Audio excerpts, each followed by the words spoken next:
wabarakatuh.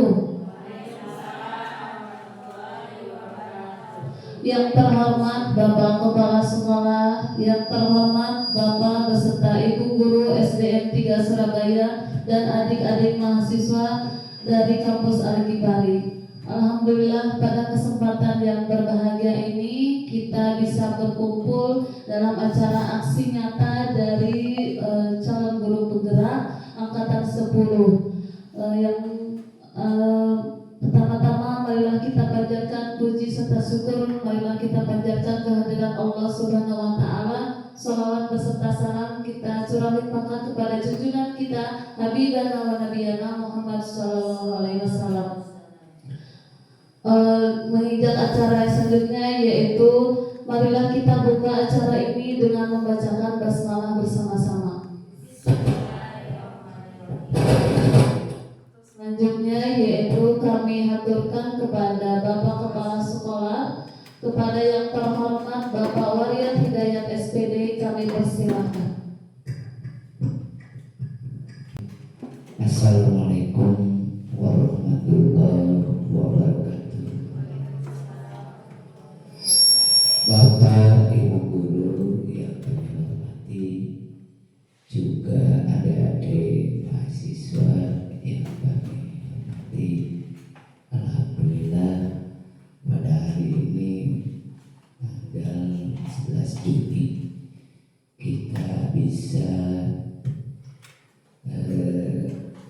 berkumpul yaitu di SDN Surabaya 3 bagi mahasiswa yang mungkin pertama kali kita bertatap wajah, dan kami ucapkan terima kasih karena sudah mengikuti program ini yang pertama kali dilaksanakan, yaitu untuk Ibu calon guru penggerak ini dengan mengadakan kegiatan aksi nyata ini untuk persyaratan. Dan sekali lagi kami ucapkan terima kasih pada Bapak Ibu Guru yang walaupun kita hari ini sedang sibuk-sibuk ya mengurus PSAT, mengurus nilai untuk kenaikan kelas, tapi kita saling mendukung. Bahkan kami sebagai pimpinan di SD ini, SD Surabaya 3 ini merasa bangga, Bu, ya, sangat merasa bangga bahwa alhamdulillah guru-guru yang ada di SDN Surabaya itu semuanya aktif, semuanya kreatif, ya. Bahkan kemarin yang ikut pendaftaran guru penggerak itu 2 orang, ya. Ada 3 orang, namun belum lulus yang 2. Alhamdulillah Ibu Wida ini sudah lulus. Bahkan kami sebagai pimpinan di sekolah ini sangat bergembira kalau semuanya di SD Surabaya 3 ini jadi guru penggerak semuanya. Bahkan sangat mendukung sekali, Bu, karena guru penggerak ini mungkin dengan adanya guru penggerak ini mungkin pembelajaran atau pendidikan di SDN Surabaya 3 itu akan lebih maju. Dan kami besar pada Ibu Wida itu lebih giat lagi, ya.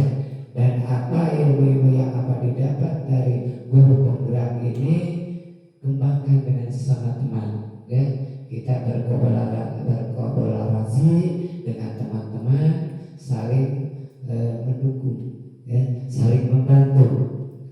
Nah, mudah-mudahan makanya dengan ada guru penggerak ini, walaupun ada perubahan mendadak juga sudah siap untuk mengantisipasi, ya. Yang penting kita mau belajar, yang penting kita mau mengembangkan diri kita, insya Allah pendidikan kita lebih maju dan tidak ada yang berat. Semua kita bukan di bidang pendidikan di sekolah saja, di luar sekolah, di masyarakat juga kita diikut sertakan, bahkan berandil besar. Nah, itu. Ya, sekali lagi Bapak sangat mendukung dengan adanya program guru penggerak ini. Mudah-mudahan semuanya guru yang ada di Surabaya 3 ini jadi guru penggerak. Dan itu rupanya dari Bapak cukup sekian. Kita sekali lagi tandaskan sangat mendukung sekali, bukan sama Ibu Wida saja, pada semuanya harus, ya mumpung masih muda, harus semuanya ikut guru penggerak, gitu ya. Gitu. Ya, sekian, terima kasih. Wassalamualaikum warahmatullahi wabarakatuh.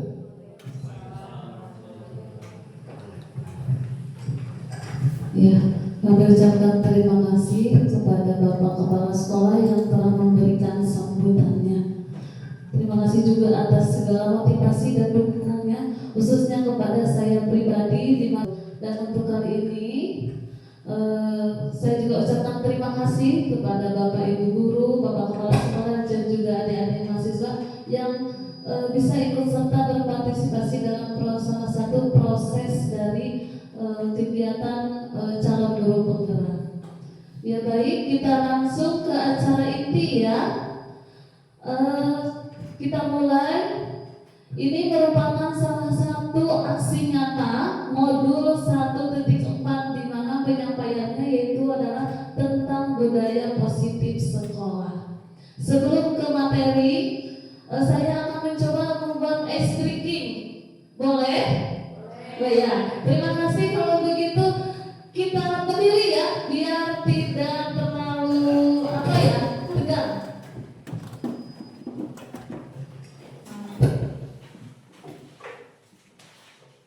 Ya, gini, kalau misalnya saya mengucapkan konsentrasi, dulu ya, mic-nya. Gini, kalau misalnya saya bilang konsentrasi, jawabnya konsentrasi, dimulai. Bisa? Coba. Konsentrasi dimulai. Konsentrasi, konsentrasi dimulai. Ulangi, konsentrasi, konsentrasi dimulai. Baik. Nah, selanjutnya ikutin apa yang saya ucapkan, ya. Kalau misalnya saya bilang tepuk 1, ikutin. Nah, saya lupa tadi ada kata-kata sebelumnya. SDN tepuk 1 ya. Kalau misalnya tidak menggunakan kata SDN jangan diikutin. Coba SDN tepuk 1, SDN tepuk 2, SDN tepuk 3, tepuk 1. Coba lagi, konsentrasi, konsentrasi. Konsentrasi berarti ya, ulangi ya. Konsentrasi, konsentrasi dimulai. Belum kompak. Konsentrasi, konsentrasi dimulai. Konsentrasi, konsentrasi dimulai. SDN tepuk 1, SDN tepuk 2, tepuk 3. Ya, nggak konsentrasi. 3. Ya, nggak konsen nih. Coba sekali lagi, terakhir. SDN tepuk 1, SDN tepuk 3, tepuk 2. Iya, betul, tepuk tangan. Ya, sebelum kita ke materi, kita nyanyi dulu, boleh ya? Boleh. Ya, kita biar hari ini menyenangkan. Jadi ya, ada musiknya, nggak apa-apa. Tepuk tangan. Yang tahu lagu ini, kita nyanyi bersama-sama, ya?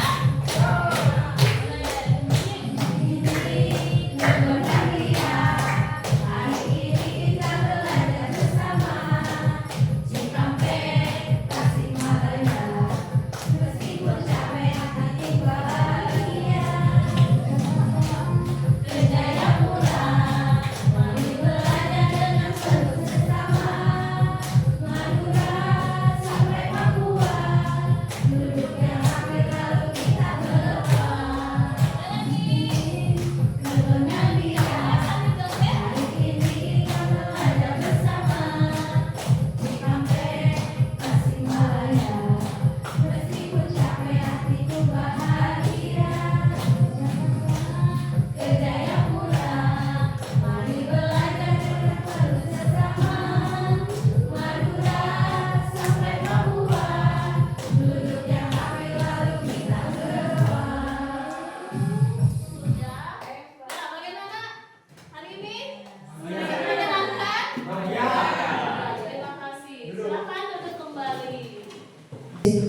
Ya, kita lanjut lagi kepada materi selanjutnya.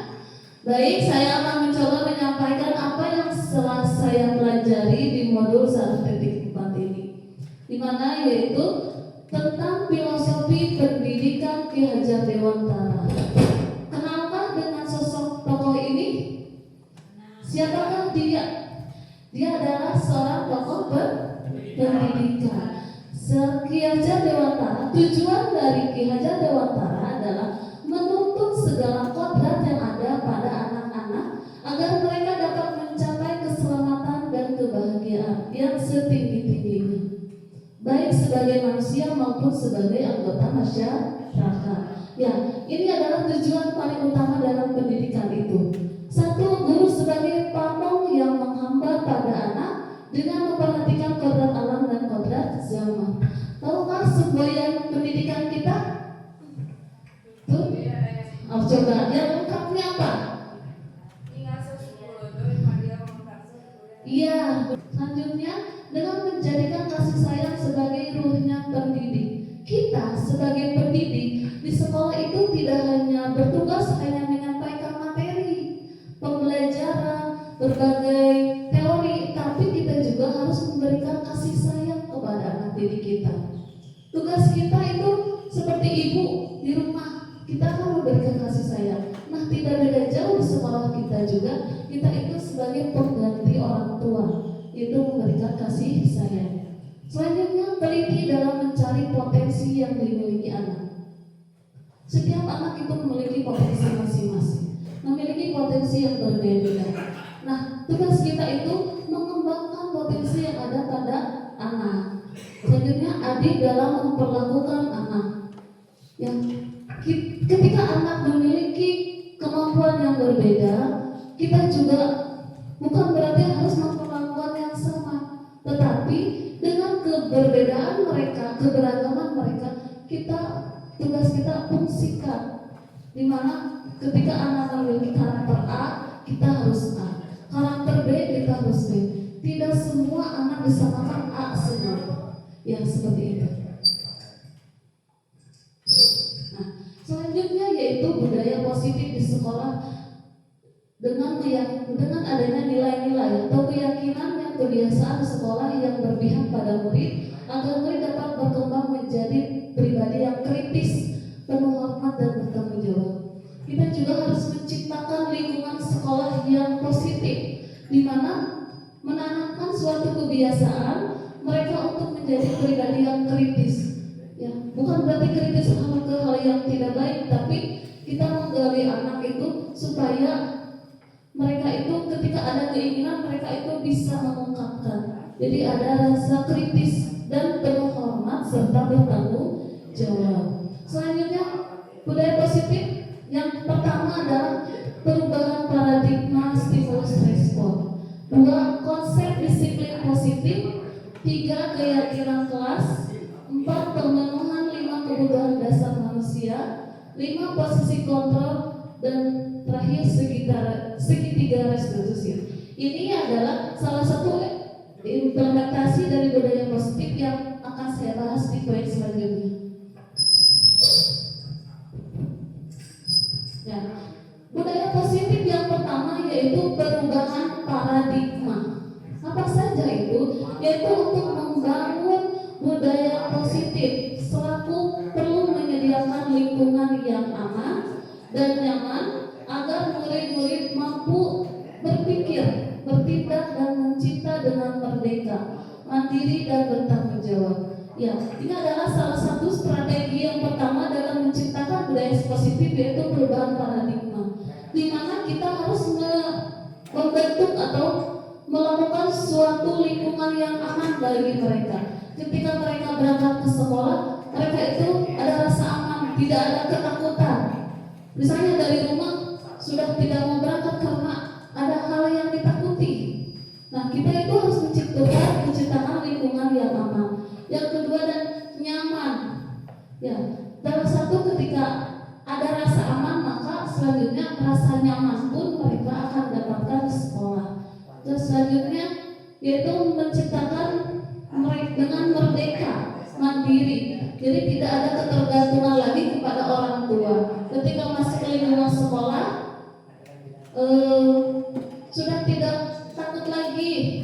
misalnya ingin selalu didampingi oleh orang tua, berarti rasa mandirinya itu belum tercipta pada peserta didik.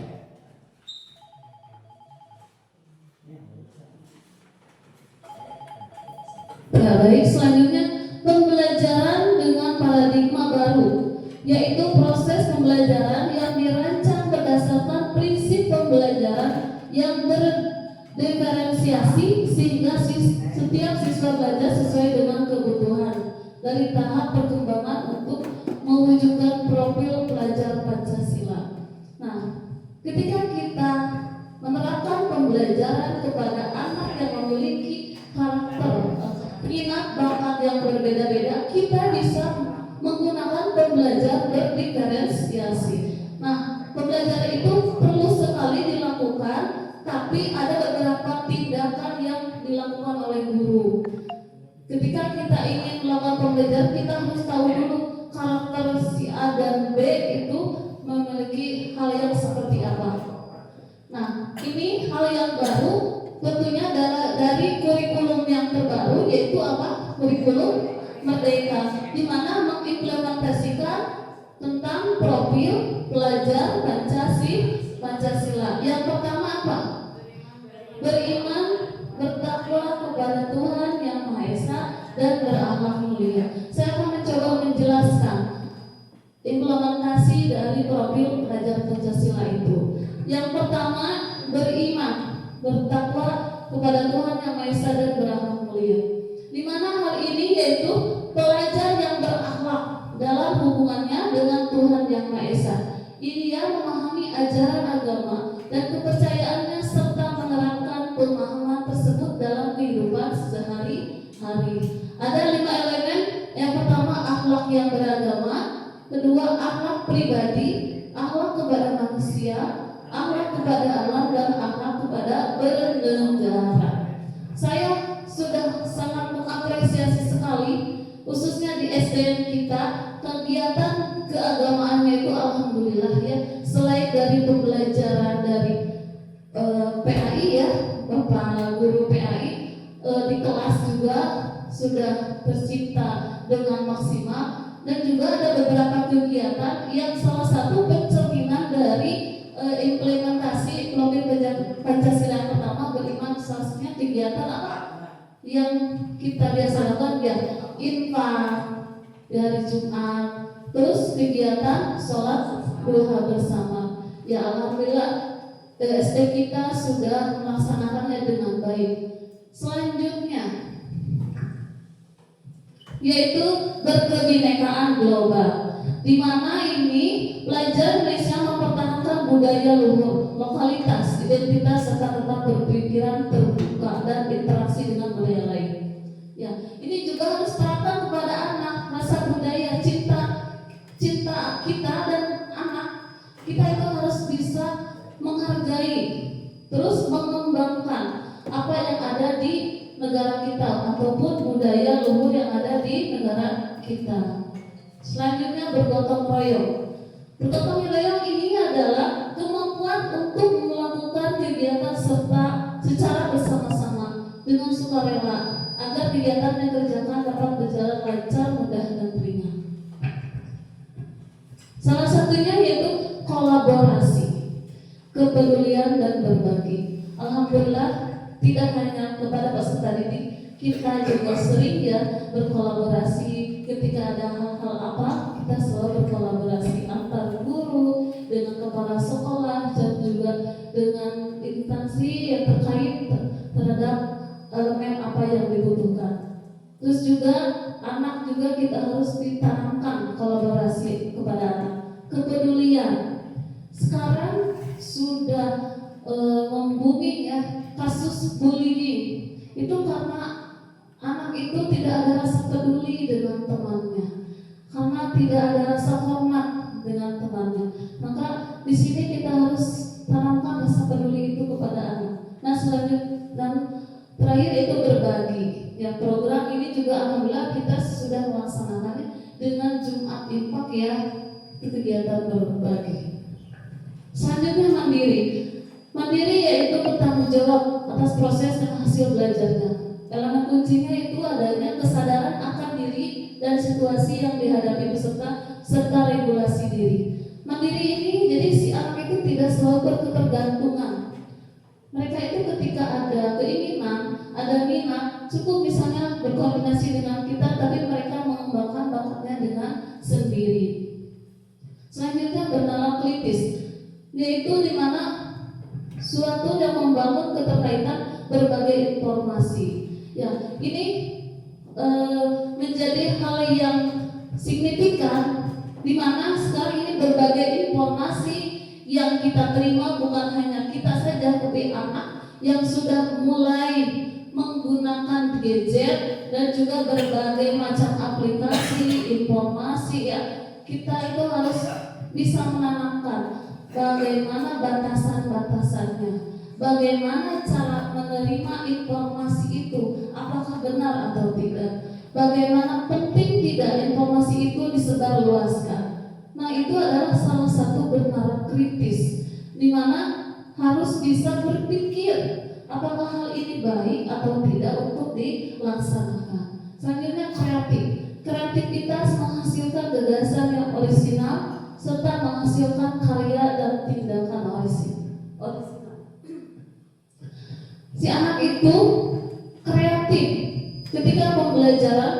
Ketika kadang kita juga kadang merasa bingung, ini hal apa yang harus kita sampaikan. Tetapi kita dengan mendorong mereka untuk mengembangkan minat bakat mereka, sehingga kita bisa menciptakan si anak itu untuk selalu kreatif dalam berbagai hal. Ya, itu profil belajar Pancasila. Selanjutnya implementasi budaya positif yang selanjutnya yaitu konsep disiplin dalam dan motivasi. Di mana tujuan dari disiplin positif ini menanamkan motivasi dan ketika pada murid-murid yaitu untuk menjadi orang yang mereka inginkan, menghargai diri sendiri dengan nilai-nilai yang mereka percaya. Ketika murid kita memiliki motivasi, mereka telah memiliki intrinsik yang berdampak jangka panjang. Motivasi ini berpengaruh adanya hukuman atau hadiah. Ya, di sini dengan adanya motivasi itu, ketika anak ingin melakukan hal yang baik, ada 3, yaitu pertama, untuk menghindari ketidaknyamanan atau hukuman. Misalnya, si anak datang ke sekolah kesiangan, terus yang dia takutin itu ada 3 hal. Yang pertama, bisa saja anak itu takut ada hukuman. Yang kedua, adanya takut ada cemoohan dari orang lain. Yang ketiga, tidak adanya keinginan. Jadi hal yang positif itu ada 3 kategori. Misalnya si anak datang ke sekolah tepat waktu karena takut ada hukuman. Misalnya ibu lihat suka menghukum siswa tidak? Kadang-kadang. Ya, atau misalnya Ibu Neti suka menghargai tidak, misalnya anak datang ke sekolah menghargainya dengan apa? Bertanya dulu latar belakang kesianan itu. Ya, misalnya kata ibu bertanya dulu kenapa anak itu kesiangan. Nanti ini masuk yang ibu jawab barusan, ada hal-hal yang poin dari guru itu seperti apa. Yang ketiga itu adanya keinginan mereka. Jadi rasa ingin karena saya punya nilai selalu datang tepat waktu. Jadi keinginan diri sendiri, tidak ada rasa takut sama guru, tidak ada rasa aku mau datang ke sekolah pagi-pagi teh karena ingin dipuji sama orang, karena tidak ingin dihukum, tapi harus ada keinginan dari diri sendiri. Nah, selanjutnya keyakinan kelas.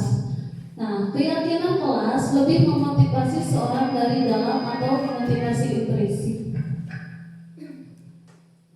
Ya, mereka perlu mendengarkan dan mendalami tentang satu keyakinan.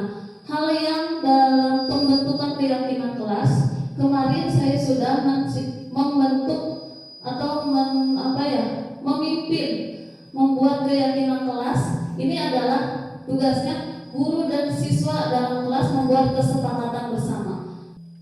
keyakinan kelas sebaiknya sesuatu yang dapat diterapkan di lingkungan tersebut. Selanjutnya, semua warga kelas hendaknya ikut berkontribusi dalam pembuatan keyakinan kelas. Terakhir, bersedia meninjau kembali keyakinan kelas dari waktu ke waktu. Di mana keyakinan kelas ini dibuat antar guru dan siswa supaya si anak itu rasa adanya memiliki nilai. Hal apa yang harus saya lakukan? Hal apa yang harus saya tinggalkan? Mengubah peraturan kelas menjadi keyakinan kelas. Ini contoh, bisa Ibu Yuan dengan siswa membuat peraturan kelas, membuat kesepakatan. Bisa kata Ibu, coba kira-kira apa keyakinan kelas yang harus kita buat? Peraturan apa? Misalnya, kembalikan barang ke tempatnya. Nah, nilainya, kebijakan itu adalah rasa tanggung jawab. Terusnya, dilarang mengganggu orang lain. Nilainya apa? Saling menghormati. Nah, dari kebijakan universal ini yang ada di depan, si anak itu harus meyakini bahwa saya itu harus memiliki sifat atau nilai saling menghormati. Ya, ini selanjutnya pemenuhan kebutuhan dasar.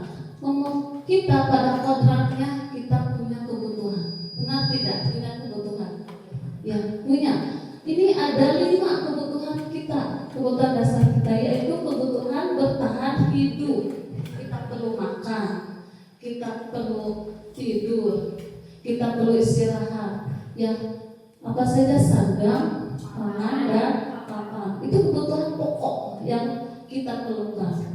Nah, juga kita harus sebagai guru itu mempertimbangkan ketika anak itu melakukan kesalahan.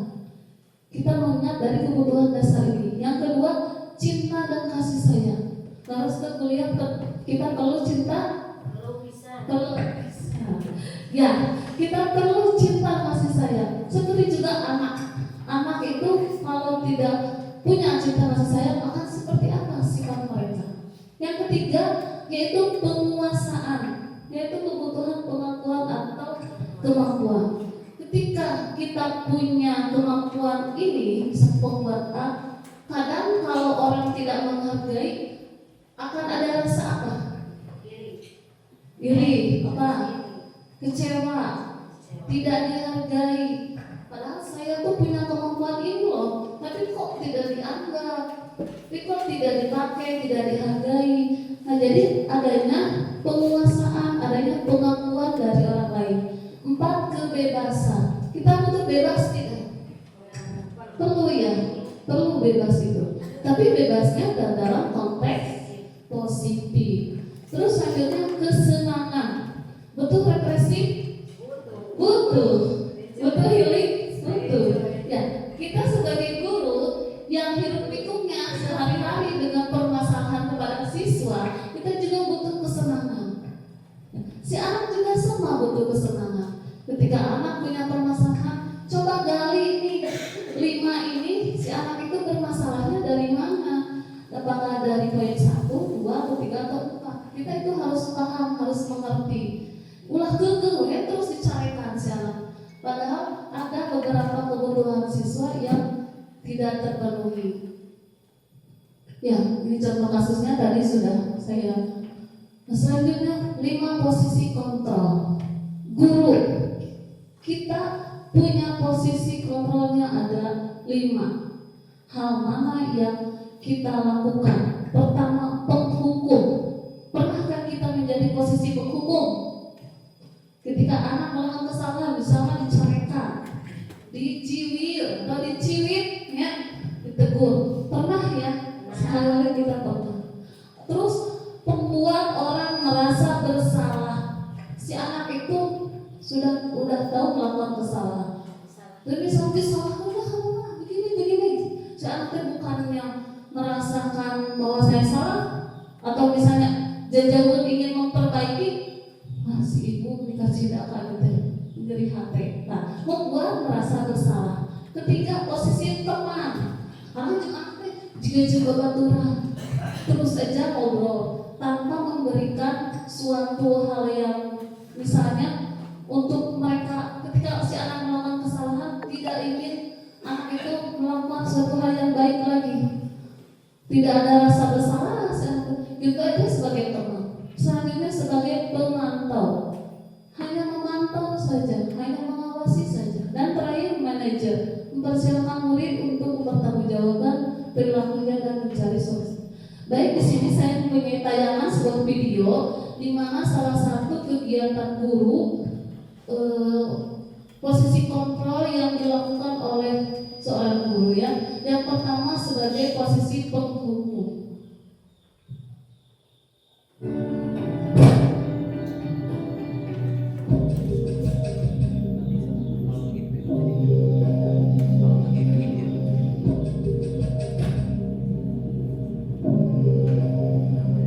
Naren, sini kamu. Selamat pagi, Bu. Selalu terlambat. Kamu deh, pasti terlambat. Maaf, Bu. Ini sebagai penghukum Apa ya. coba? Alasan kamu apa lagi? Eh, Kapan sih kamu tidak terlambat? Malas sekali ya kamu jadi anak. saya Dasar pemalas. Gak kapok-kapok sih kamu. Sudah berapa kali terlambat? Sana, kamu keliling lapangan basket 2 kali. kenapa saya harus keliling lapangan basket, Bu? Kenapa? Kamu menolak ibu? Berani-beraninya jawab. Sudah terlambat, masih berani jawab pula. Sekarang, keliling lapangan basket 5 kali sekalian. Biar kapok. Cepat. Pergi sana ke lapangan basket. Ya, itu adalah salah satu contoh posisi kita sebagai penghukum. Tanpa mempertimbangkan kondisi anak seperti apa, langsung just saja si anak itu dihukum. Yang selanjutnya yaitu sebagai pembuat rasa bersalah.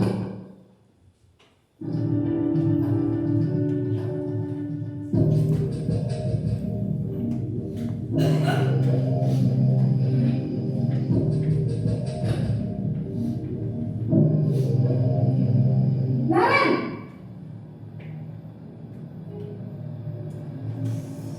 Selamat pagi, Bu. Naren. Kamu kenapa terlambat lagi, nak? Ya Tuhan, Naren. Kamu senang ya bikin ibu susah ya? Kalau kamu terlambat lagi, nanti ibu yang ditegur bapak kepala sekolah, nak. Disangka ibu tidak bisa membina kamu. Duh, gimana ini? Maaf, Bu. Duh, Gusti Naren. Kamu suka ya kalau ibu ditegur bapak kepala sekolah?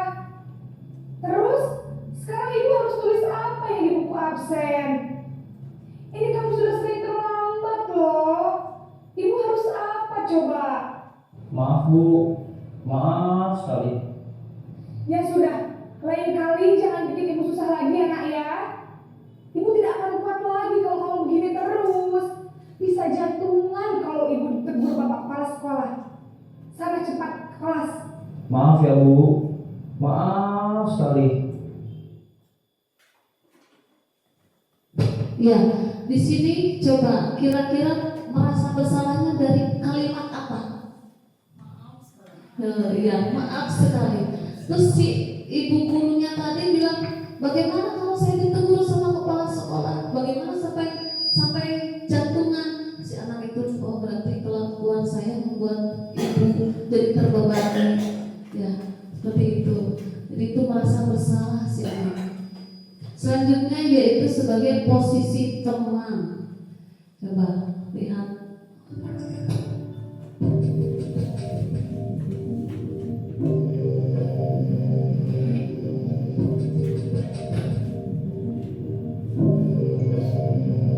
Naren,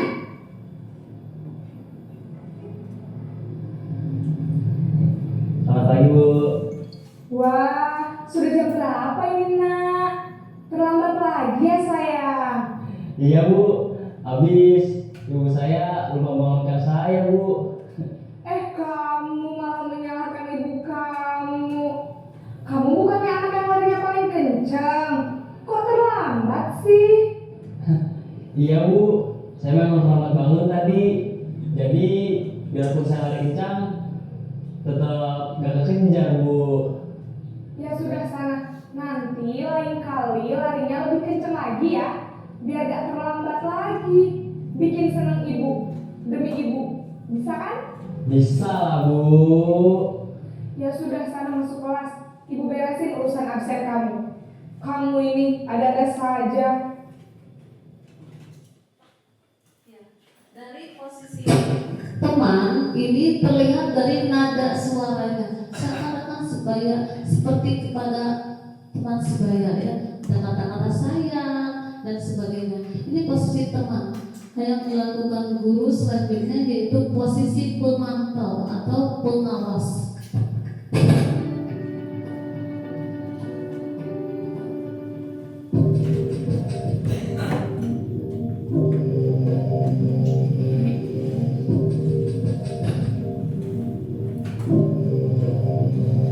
Naren!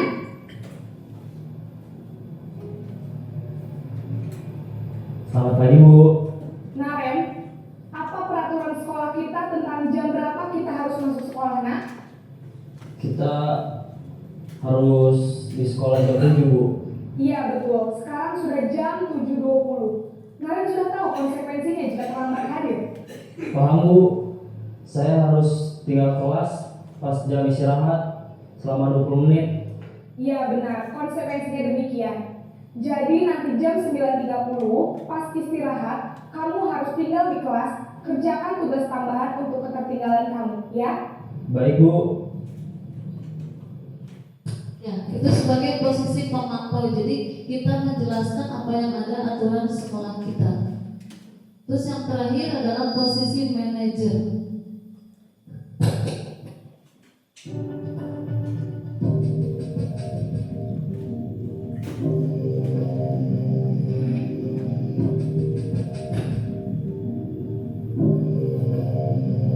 Naren!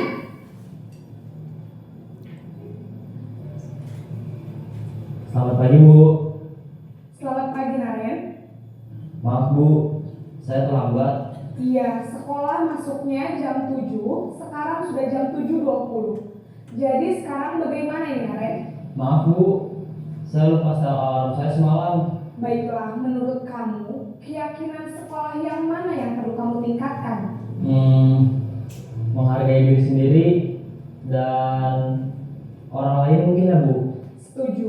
Jadi, apakah Naren meyakini prinsip saling menghormati tersebut? Iya Bu, saya meyakininya. Apakah Naren bersedia memperbaiki masalah keterlambatan ini? Bersedia Bu. Bagaimana kamu akan perbaiki masalah keterlambatan ini? Saya akan coba untuk tidak lupa menyetel alarm saya Bu. Baik, kalau Naren lupa menyetel alarm di rumah, ada orang yang kira-kira bisa bantu mengingatkan tidak? Ada Bu, kakak saya, Kak Emma. Ada lagi selain Kak Emma? Selain Kak Emma, ada ibu saya. Baik, jadi yang mengingatkan Naren adalah Kak Emma dan ibu kamu ya? Kira-kira akan mulai setel alarm kapan nih Naren? Setelah pulang sekolah, akan segera saya lakukan. Baik, jadi Naren akan setel alarm untuk bangun besok pagi dan akan diingatkan oleh kakak dan ibunda Naren ya. Ada lagi yang mungkin perlu dilakukan Naren agar tidak terlambat bangun lagi. Tidak ada Bu. Baik Naren, terima kasih untuk kerjasama kamu. Sekarang kamu perlu kembali ke kelas untuk belajar. Baik Bu, terima kasih. Ya, baik. Dari kelima posisi kontrol tadi, kita sebagai guru hal yang paling baik kira-kira yang mana? Yang mana? Ayo, Banyak. yang banyak. Ya, nah, hal yang seharusnya kita lakukan yaitu posisi manajer, di mana kita harus menggali terlebih dahulu kenapa si anak melakukan kesalahan itu, karena apa.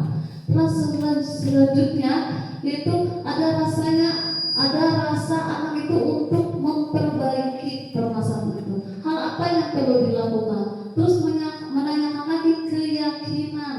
Tadi kembali lagi keyakinan kelas yang telah disepakati.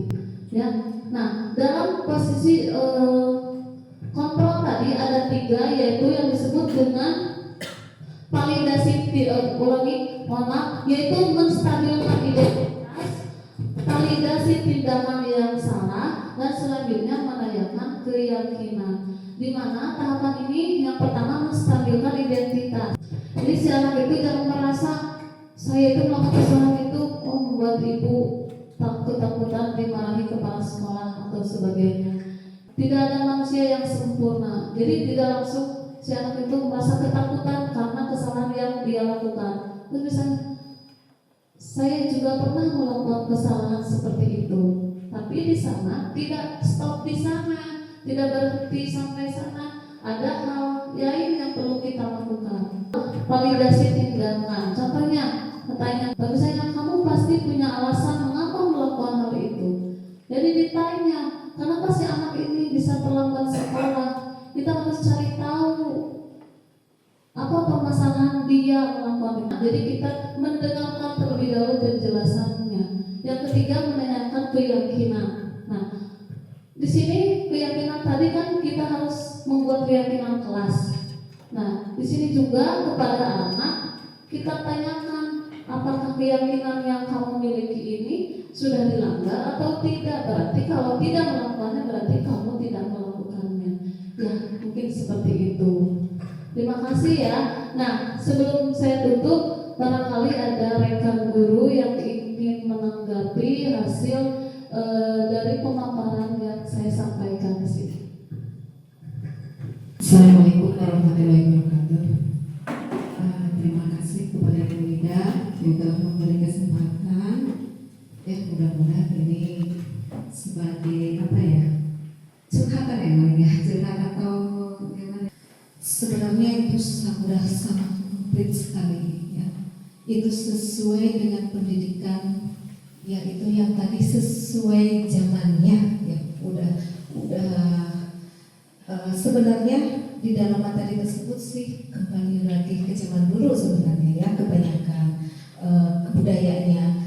Tapi di dalam program ini sudah komplit, ada profil Pancasila. Dan yang saya takutkan nih, saya pribadi, kan kita sebagai guru sudah tahu karakter semua anak ya. Macam-macam anak itu karakternya ini, ada yang jujur, ada yang tidak jujur, atau ada yang nakal gimana. Takutnya guru menerapkan semua, kebanyakan wawancara, bertanya, kebijakan-kebijakan yang mungkin anak tersebut tidak takut, tapi dengan semangat mereka memperbaikinya. Yang ditakutkan oleh saya apabila menginjak kepada siswa yang tidak jujur. Mungkin alasan ditanya alasannya oke, bisa menikah, tapi sebenarnya itu anak tersebut tidak sesuai dengan alasannya. Mungkin itu saja efek sampingnya kalau kita sebagai guru kebijakannya seperti itu. Karena guru itu yang di program tersebut sangat baik sekali, tidak ada ancaman-ancaman yang menakutkan, apalagi kekerasan atau tugas-tugas yang sangat dibebankan. Tapi yang kita lakukan itu efek sampingnya. Mungkin itu saja dari saya. Itu PR kita mungkin ya. Apakah kebalikannya siswa kita akan apa jujur atau tidak nih? Nah itu mungkin Pak kita. Terima kasih. Mungkin itu saja pendapat dari saya. Assalamualaikum warahmatullahi wabarakatuh. Ya, terima kasih atas tanggapannya dari Ibu Neti. Ya, mungkin ini kembali lagi kepada posisi kontrol kita ya sebagai guru, di mana ada posisi penghukum, pembuat merasa bersalah, teman, pemantau, dan manajer. Cuman saya menyarankan mungkin kita hindari yang paling fatal, yaitu sebagai penghukum. Karena sekarang apabila sudah dengan berhubungan dengan penghukum, zaman kita sudah berbeda dengan dulu ya. Ya, bagaimana yang lainnya cukup? Ya. Alhamdulillah, terima kasih kepada Ibu dan Bapak, khususnya kepada Bapak Kepala Sekolah dan juga adik-adik mahasiswa atas perhatian dan kerjasamanya. Cukupkan sekian. Terima kasih. Wassalamualaikum warahmatullahi wabarakatuh.